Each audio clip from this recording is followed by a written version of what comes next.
lo lắng, rồi căng thẳng, rồi phiền não, bực bội và dễ buồn là những cái cảm giác mà rất nhiều người trong chúng ta đang gặp phải trong cái thời buổi hiện tại bây giờ. Đúng không các bạn? Có rất nhiều người mà tôi biết á, họ thường xuyên ở cái cảm giác mà nó cứ buồn buồn, nó cứ lo lo hoài luôn á. Hoài không dứt, từ ngày này qua ngày khác, rất là mệt. Và cũng không ít người khác mà tôi biết á, thường xuyên rơi vào cái tâm trạng khó chịu và bực bội, nóng nảy, gọi là dễ quạo á. Vì cái lý do đó, trong cái video ngày hôm nay á, tôi sẽ gửi đến các bạn những cái kinh nghiệm rất là thật để chúng ta có thể giải quyết tốt đẹp những cái cảm xúc và những cái tâm trạng rất là tiêu cực này. Tất cả những cái cách làm trong cái video này á đều đã được kiểm chứng thông qua cái lăng kính kinh nghiệm của tôi, cũng như là có những cái bằng chứng khoa học, nên là các bạn yên tâm, tôi không có chỉ bậy các bạn đâu. Rồi, ok, bây giờ chúng ta cùng bắt đầu xem ngay các bạn nha. Rồi, mến chào tất cả quý vị và các bạn đã quay trở lại với chương trình ngày hôm nay. Làm thế nào để vượt qua những sự lo âu, những sự muộn phiền, những sự bực bội, những sự tiêu cực về mặt tâm trạng? Thì đây là cách đầu tiên các bạn. Một cái cách rất quan trọng trong cái cuộc sống cá nhân của tôi. Giữa cái việc mà trước khi ứng dụng cái cách này và sau khi ứng dụng cái cách này là một cái bầu trời khác biệt. Thật sự luôn á các bạn, trước khi mà xài cái cách này cuộc đời nó rất nát. Ngày nào cũng lo, ngày nào cũng mệt, ngày nào cũng quạo, cũng căng thẳng, rất là dễ nổi nóng.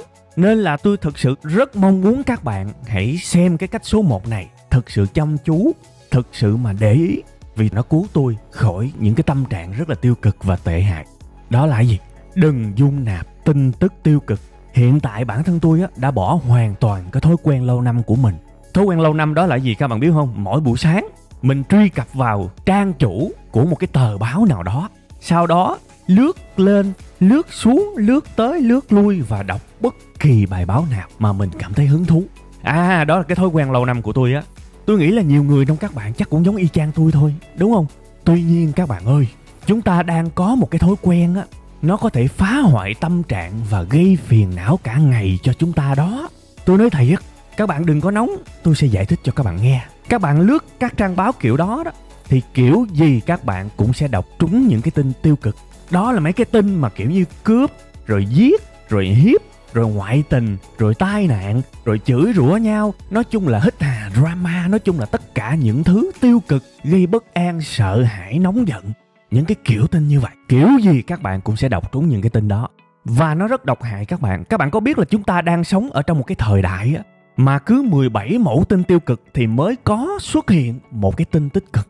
Thậm chí nhiều trang tôi thấy tin tiêu cực gần như là 100% luôn á các bạn. Cỡ nào các bạn cũng dính tin tiêu cực à. Và cái tin tiêu cực chính là cái thủ phạm ác ôn làm cho tâm trạng của bạn thường xuyên bất ổn. Đây là cái bằng chứng khoa học cho các bạn thấy. Các bạn có biết chỉ cần mà các bạn dành ra 3 phút buổi sáng thôi để mà đọc tin xấu thì hoàn toàn có khả năng là từ 6 cho tới 8 tiếng sau bạn vẫn cảm thấy không vui. Dã man chưa các bạn? Đây là nghiên cứu đàng hoàng nha. 3 phút thôi. Và cả ngày hôm đó bạn sẽ rơi vào một cái tâm trạng không vui, nó cứ buồn buồn, nó cứ ngầm ngầm. Đây là cái đã được chứng minh. Và các bạn để ý mà xem, y chang luôn á. Tôi là con chuột bạch nè. Tôi nói thật các bạn á, hồi đó khi mà tôi đọc tin theo cái kiểu thói quen cũ, ít khi nào tôi đọc 3 phút lắm. Tôi đọc cả nửa tiếng và tôi bất an tới tối luôn. Đây là sự thật thưa quý vị và các bạn. Người ta sẽ làm được cái gì trong một cái tâm trạng không vui trong suốt cái ngày làm việc đó? Người ta sẽ làm được cái gì? Tôi nghĩ là nhiều khả năng họ sẽ làm mệt nhiều hơn là làm được việc tốt. Đúng không các bạn? Cái tin tiêu cực nó không chỉ làm cho chúng ta buồn bã mà nó còn dán rất là nhiều những cái cú đấm khác rất nặng nề luôn vào tâm trạng của chúng ta. Cái tin tiêu cực nó làm cho chúng ta cảm thấy bị đe dọa nhiều hơn bởi những người xung quanh chúng ta. What? Cái gì? Mình cảm thấy bị đe dọa bởi những người xung quanh, kể cả người thân luôn hả? Thực ra nó rất dễ hiểu các bạn, rất dễ để giải thích. Tôi nói thí dụ bây giờ bạn xem một cái video clip đánh ghen đi, một cái video clip ngoại tình đi. Làm sao mà các bạn không liên tưởng đến cái hình ảnh chính bạn cũng sẽ bị phản bội? Bất kể cái người bạn đang yêu là người tốt và họ rất tử tế với bạn, đúng không? Nhưng bạn vẫn sẽ liên tưởng thôi, vì bạn đang xem một cái video clip ngoại tình. Tin tiêu cực nó làm những cái liên kết sợ hãi kiểu như vậy đó. Và đừng có quên nha, 3 phút xem thôi có thể làm các bạn bất an tới 8 tiếng.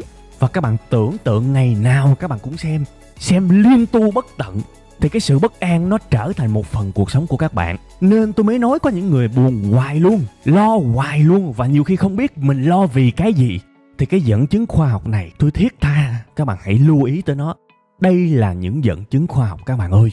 Tin tiêu cực không phải là không có ích, nhưng thưa quý vị và các bạn, cái lợi ích mà nó mang tới cho chúng ta đó hoàn toàn nhỏ bé so với tác hại của nó. Please, tôi nói thật, không phải ngẫu nhiên mà tôi phải quyết tâm dừng đọc những cái tin tiêu cực. Tại vì trước khi mà dừng đọc, tinh thần của tôi là một cái tinh thần cực kỳ rối loạn, rất dễ cọc, rất dễ quạo, rất dễ nóng nảy. Mình là một cái gì đó rất xấu trong mắt những người xung quanh luôn á. Nên là mình phải quyết bỏ nó, vì mình được học, mình được nghiên cứu và mình biết nó tác hại như thế nào. Và tôi dẫn chứng cho các bạn thấy đó, đúng không? Tôi thiệt sự tin rằng nha, thâm tâm của tôi thực sự tin rằng dừng đọc tin tiêu cực là một trong những cái quyết định sáng suốt nhất mà tôi từng thực hiện. Tôi nói thiệt, bạn sẽ tìm lại được cái sự bình an vốn có trong tâm hồn của các bạn. Vậy thì bây giờ có thể các bạn sẽ thắc mắc, đúng không? Vậy thì tôi đọc báo gì? Tôi chỉ nói các bạn là đừng đọc tin tiêu cực thôi. Chứ mà báo thì nhiều khi mình cũng cần đọc. Tại vì báo có báo hay báo dở mà. Nhưng tôi chỉ các bạn cái thông số ban đầu rồi đó, 17 bài tiêu cực thì mới xuất hiện một bài tích cực. Đương nhiên cái này là một cái nghiên cứu của nước ngoài thôi. Ở Việt Nam có thể nó xê xích, nhưng cái con số mà tôi nói cho các bạn nghe để các bạn hình dung là tin tiêu cực vây quanh các bạn rất nhiều. Kiếm ra cái tin tích cực, cái tin đầy đủ, cái tin có hai mặt, mặt trái và mặt phải của một vấn đề, cái tin sâu sắc, cái tin tốt. Kiếm ra những cái tin kiểu như vậy nó không đơn giản, nhưng vẫn có. Hiện tại bản thân tôi đọc báo chỉ đọc duy nhất một cái định dạng báo chí, đó là định dạng long form. Đây là một cái dạng bài báo đó các bạn, được viết rất là chăm chút, rất là kỹ lưỡng, rất sâu sắc, và nhất là được trình bày một cách rất là đẹp mắt. Và khi mà đọc tôi để ý, tôi thường xuyên bắt gặp những tác giả rất là nổi tiếng, và đối với tôi đây là đỉnh cao của báo mạng. Đây các bạn nhìn thấy trên màn hình tôi lướt cái kiểu như vậy cho các bạn thấy rất đẹp, đúng không? Viết rất sâu sắc và có hình ảnh, có hiệu ứng trình bày như là một cái tạp chí vậy. Tuyệt vời, tức là không chỉ đẹp phần chất mà còn đẹp cái phần bên ngoài nữa, cái phần trang trí nữa. Hiện tại tôi chỉ đọc những cái bài kiểu như thế thôi. Đây là đỉnh cao của báo chí, báo mạng hiện tại. Thật sự luôn các bạn. Chỉ mà khi mà đọc long form tôi cảm thấy là mình tránh được chắc là hơn 90% những cái tin bài tiêu cực và độc hại. Đương nhiên lâu lâu cũng dính bài hai bài, nhưng đại đa số tôi thấy người ta viết rất là trách nhiệm khi mà họ làm cái thể loại long form này nha. Thì đương nhiên đó là cái gợi ý của tôi thôi. Còn bản thân các bạn hoàn toàn có thể đào những cái tờ báo các bạn yêu thích và kiếm ra những cái chuyên mục nào mà các bạn cảm thấy sạch sẽ, tích cực, các bạn lưu lại để các bạn đọc cũng được nha. Đây là cái gu của bản thân tôi thôi, còn bản thân của các bạn vẫn còn rất nhiều những cái định dạng báo chí khác, thì các bạn có thể làm theo ý của các bạn cũng được nha, chứ không riêng gì của tôi đâu. Đó là cái việc mà đọc báo, đúng không? Còn nếu mà xem video thì sao? Hiện tại thưa các bạn, tôi không có xem video YouTube bằng cách vào trang chủ YouTube rồi bắt đầu lướt kiếm cái video mình yêu thích, nó đề xuất ra để xem. Tôi không xem như vậy, vì nếu xem như vậy nó có khác gì cái cách mà tôi đọc báo đâu. Tôi phải làm khác đi tại vì lướt YouTube cũng dính tiêu cực rất nhiều, mà nhiều khi video nó còn làm ảnh hưởng tâm trạng còn nhiều hơn là đọc báo nữa, tại nó có những cái hình ảnh thương tâm. Thì với bản thân tôi sẽ lưu đường link của những cái kênh mà tôi yêu thích, tôi lưu vào nốt hay là đâu cũng được. Và mỗi lần mà tôi muốn xem video trên YouTube, tôi sẽ bật cái nốt lên, chọn cái kênh mà tôi muốn xem thời điểm đó, bấm vô và chọn video trực tiếp của cái kênh đó để xem luôn, chứ không có lướt trang chủ của YouTube. Và cái điều đó giúp tôi rất nhiều. Hầu như YouTube đối với tôi là một cái trường đại học ở cuộc đời vậy, là một cái nơi mà tôi học rất nhiều thứ, từ những người mình yêu thích, từ những người mình yêu quý, lớn hơn mình cũng có mà nhỏ hơn mình cũng có. 100% là sự tích cực, chứ không còn lọt cái điều tiêu cực nào vào nữa ha. Còn đối với Facebook thì sao ha? Facebook thì tôi cũng đã có làm một cái video để hướng dẫn các bạn rồi. Rồi, ok, tóm lại, hãy cực kỳ cẩn thận với tin tức tiêu cực đang vây quanh bạn hàng ngày hàng giờ. 17 bản tin tiêu cực thì mới đẻ ra được, mới xuất hiện một bản tin tích cực. Má ơi, chúng ta có thể hành động khác đi chút xíu, vẫn ủng hộ tờ báo mà chúng ta yêu thích nhưng né tránh được những điều tiêu cực mà tờ báo đó mang lại nha. Đừng có quên cái thông số mà tôi luôn muốn các bạn ghi nhớ: 3 phút xem tin tiêu cực có thể làm cho các bạn 6 cho tới 8 tiếng sau đó vẫn còn cảm thấy không vui. Hãy nhớ. Mến chào các bạn. Nếu mà các bạn không có nhiều thời gian á, các bạn muốn xem cái bài này xong cho nó nhanh á, nhưng mà đồng thời cũng không muốn bỏ lỡ bất cứ cái thông tin nào chi tiết trong cái bài này, thì các bạn có thể thử chọn cái chế độ nghe 2x, tức là tăng cái tốc độ của cái bài này lên để tiết kiệm thời gian của các bạn. Các bạn có thể thử cái cách đó ha. Cái giọng của tôi khi mà bật 2x lên nghe vui lắm các bạn. Thử ha. Rồi, hello tất cả quý vị và các bạn. Bây giờ chúng ta sẽ đến với cái kinh nghiệm số 2 để có thể giải tỏa được những cái muộn phiền, những cái phiền não, những cái lo âu trong cuộc sống của mình. Và đây cũng là một cái cách có thể gọi là đỉnh cao của hiệu quả luôn. Mặc dù là chúng ta sẽ cần rèn luyện để có được nó. Nhưng mà đương nhiên các bạn, cái gì mà có giá trị mà không phải rèn luyện, đúng không? Một cái kỹ năng đỉnh cao thì phải rèn luyện thôi. Nên chúng ta cần phải chấp nhận sự rèn luyện nha. Thì cái cách thứ hai này tôi chỉ các bạn là gì? Đó là cái bài tập mà thiền có ý thức. Chúng ta sẽ nói về thiền. Đương nhiên các bạn đừng có nghĩ về yếu tố tôn giáo ở đây. Tôi sẽ không nói bất cứ cái điều gì về tôn giáo. Đây là cái bài tập thiền mà tôi nghĩ là dễ nhất và sinh động nhất mà tôi từng thấy, tôi từng biết. Tại vì thực ra rất nhiều người đã thử thiền nhưng mà nó bị chán các bạn. Đúng không? Bị chán. Tại vì những cái hành động nó lặp đi lặp lại, nó ít màu sắc, nó ít sự thú vị, nó tỉnh quá. Nên nhiều người bỏ cuộc. Coi như vậy chứ cái tỉnh, cái đơn giản là nó đỉnh cao lắm các bạn. Nó đỉnh cao lắm. Chứ không phải là muốn tỉnh là tỉnh đâu. Muốn tỉnh là đỉnh cao lắm. Nên tôi nghĩ hoài, tôi kiếm hoài một cái phương pháp mà thiền á, có thể nó hơi màu sắc chút xíu, để các bạn có thể luyện tập nó một cách đơn giản nhất có thể. Bất kể là ở nhà, ở công viên, ở trên xe bus, ở nơi công sở cũng được. Và nó rất nhanh thôi, 5-10 phút thôi. Nhưng mà nó rất hiệu quả. Tôi sẽ nói một chút xíu nữa, nhỏ nhỏ thôi về lợi ích của thiền, để cho nhiều bạn lần đầu tiên biết cái khái niệm này được thông suốt. Và cũng như là những người biết rồi có thể có cái động lực thực tế. Tại vì tôi luôn muốn giới thiệu các bạn trên cái lăng kính của khoa học. Thiền có thể giúp giảm căng thẳng. Kể cả những cái dạng căng thẳng rất nặng và trầm trọng luôn á, thiền cũng có thể giúp giảm được. Thiền còn giúp các bạn cải thiện giấc ngủ, rồi giúp kiểm soát và làm dịu lại những cái nỗi âu lo. Cái này rất hay. Thiền còn giúp các bạn chống cái việc mất trí nhớ nữa, tăng cường cái sự yêu đời, và đặc biệt là cái lòng biết ơn. Đời sống nội tâm của các bạn sẽ rất phong phú, sẽ rất lành mạnh khi các bạn biết thiền. Các bạn có thể tìm thêm những cái báo cáo, những cái nghiên cứu về thiền. Rất nhiều nhà khoa học, rất nhiều trường đại học đã làm rồi. Các bạn lên Google, các bạn search từ khóa Meditation Research thì nó sẽ ra rất nhiều. Toàn là tài liệu chính thống và uy tín nhiều lắm. Nói như thế để các bạn hiểu rõ thiền tuyệt vời lắm.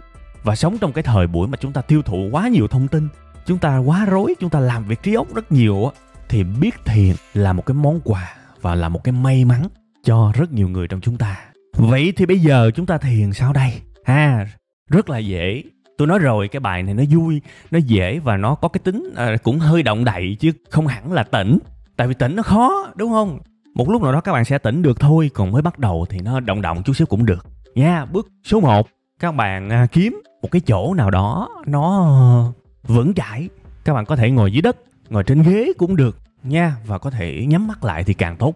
Để nó có cái không gian, nó có cái hình thức, nó tĩnh tại chút xíu thì sẽ tốt cho các bạn. Đó là bước 1 đó, vậy thôi Bước số 2, các bạn hãy thực hành đếm cái hơi thở của mình. Thở vào đếm 1, thở ra đếm 2. Có nghĩa là thở vào là số lẻ, thở ra là số chẵn, như vậy để chúng ta dễ tính mà. Đếm từ 1 tới 50. Bạn nào có thời gian thì đếm từ 1 tới 100 cũng được. Nhớ, hít vô thì đếm 1 một cách âm thầm ở trong đầu của mình. Sau đó thở ra là 2, thở vô là 3, thở ra là 4. Đó, đại khái như vậy. Dễ không? Rất dễ Và đó là bước số 2. Bước số 3 nó mới vui Bước số 3 là sao? Chắc chắn khi các bạn làm vậy, các bạn thở vô đếm 1, thở ra đếm 2, thở vô đếm 3, thở ra đếm 4. Chắc chắn khi các bạn làm vậy, đầu óc của các bạn sẽ xuất hiện sự sao nhãng, sự chống đối, sự bực bội, sự gò bó, sự tiêu cực. Tại vì trong cái hoàn cảnh là các bạn đang lo âu mà. Nên bảo các bạn mà đếm vô kiểu đó mà không lo âu thì chỉ có mơ. Thì cái hay của cái phương pháp này nó xuất hiện ở cái bước số 3 này. Khi mà có bất kỳ một cái suy nghĩ, một cái sự sao nhãng nào mà nó vượt qua trong đầu của các bạn các bạn hãy áp dụng cái công thức thì thầm này. Tôi ý thức được là tôi đang nghĩ về cái việc ABC 3 chấm gì đó. Hãy nhủ với bản thân mình cái câu đó. Ví dụ tôi đang mắc nợ đi và ngày mai phải trả tiền nợ. Khi tôi ngồi tôi thiền, lo âu, tôi không dứt được những cái suy nghĩ tiêu cực thì tôi sẽ tạm ngưng đếm. Tôi vẫn thở bình thường và tôi nhủ với bản thân mình. Tôi ý thức được tôi đang suy nghĩ về việc ngày mai cần phải trả nợ. Ồ, thế thôi. Bạn không cần phải kiếm bất cứ một cái giải pháp nào. Chỉ cần làm như vậy thôi. Ha, sau khi mà nhẩm xong rồi á, các bạn hãy quay trở lại với cái con số mà các bạn đã bỏ dở trước đó. Ví dụ đã nhẩm tới con số 5 đi, thì quay trở lại, thở vô đếm 5, thở ra đếm 6. Thở ra đếm 6 lại có một cái suy nghĩ khác xẹt qua trong tâm trạng của các bạn. Hãy quay trở lại làm y chang như hồi nãy. Tôi ý thức được tôi vẫn đang lo âu về việc làm sao kiếm được đủ tiền để ngày mai trả tiền nhà trọ. Ví dụ như thế. Sau khi mà nhẩm như thế rồi, quay trở lại đếm ở con số bỏ dở 7, 8, 9, 10 gì đó. Cứ làm như vậy nha. Các bạn sẽ cảm thấy vô cùng thanh thản khi các bạn thiền xong. Khi các bạn đếm tới 50, tôi nghĩ là chắc là nó tầm đâu đó khoảng 10 phút thôi. Tôi đã thử rồi, khoảng 10-15 phút thôi.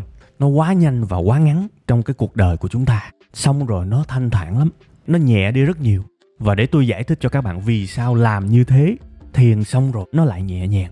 Cái lý do thứ nhất khiến các bạn cảm thấy nhẹ nhàng là nhiều khi á, nếu mà các bạn không có cái bài nhẩm theo cái kiểu là tôi ý thức được tôi đang suy nghĩ ABC vậy đó, nếu không có những cái lời đó đó, nhiều khi các bạn tưởng đâu các bạn là người đáng thương nhất thế giới. Nghĩa là các bạn phải cùng lúc chống chọi với 1 tỷ thứ đè lên đầu của các bạn. Trời ơi, tôi stress quá, tôi bị quá tải, tôi bị không chịu được, tôi bị ngập tràn trong cả tỷ cả ngàn vấn đề. Nhưng mà khi các bạn làm như thế thì các bạn sâu chuỗi lại, hình như nó chỉ có vài việc làm chúng ta buồn thôi, chỉ có vài việc làm chúng ta lo âu thôi. Và bản thân tôi rất nhiều khi á, chỉ có 1 hoặc là 2 việc thôi. Cái việc đó làm cho chúng ta ý thức được hóa ra mình chỉ gặp 1-2 vấn đề, cùng lắm là 3 vấn đề, chứ không phải là cái cảm giác 1 tỷ vấn đề như là mình đã có trước khi mình thiền. Đó là cảm giác rất thật. Các bạn phải thử đi rồi các bạn sẽ hiểu. Cái thứ hai là chúng ta sẽ tốt lên dần trong cái tiến trình thiền. Tại vì ngay lúc đầu khi các bạn bắt đầu thiền, có thể tâm trạng các bạn chưa tốt, huyết áp của các bạn loạn xạ, thì cái việc thở sâu, hít sâu, tập trung nó sẽ làm cho tâm trạng của các bạn được ổn định hơn rất nhiều. Và khi mà tâm trạng của các bạn ổn định á, ở cái mặt sinh học á, là máu, huyết, các thứ lưu thông á, ổn định á, thì chất lượng suy nghĩ của các bạn lúc đó bắt đầu nó tốt lên. Bắt đầu các bạn có sự bình tĩnh.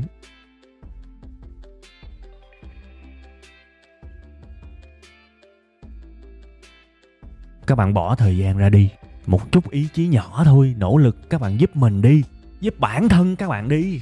Và hãy ráng đếm hết từ 1 tới 50 giống như tôi chỉ các bạn. Hãy ráng làm cái bài tập là tôi ý thức được tôi đang ABC vậy đó. Hãy ráng nghe lời tôi một lần và làm y như vậy đi. Rồi sau khi làm xong rồi các bạn coi thử tôi nói đúng không. Chỉ cần như vậy thôi các bạn sẽ có sự giác ngộ nha. Đó là cái cách thứ hai của cái bài này. Gần đây bạn có gặp vấn đề nào hay không? Và bạn nghĩ là tôi có thể làm video về chủ đề gì để có thể giúp bạn vượt qua được nỗi niềm đó? Hãy comment cho tôi biết các bạn nha.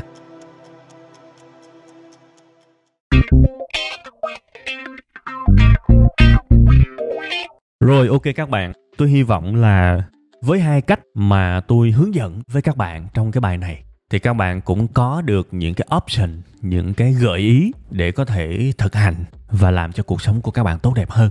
Đương nhiên chúng ta phải làm điều gì đó thôi ha. Và nếu mà chúng ta chả làm gì hết thì cũng chả có gì thay đổi. Các bạn đồng ý không? Tôi cố gắng mang đến cho các bạn những thứ mà nó hòa hợp giữa kinh nghiệm của tôi với những cái sự kiểm chứng về mặt khoa học. Tại vì tôi không muốn chỉ bậy. Cái đó tôi nói thật, tôi không muốn chỉ bậy. Và tôi nghĩ là tôi đã rất cố gắng để làm cái việc đó.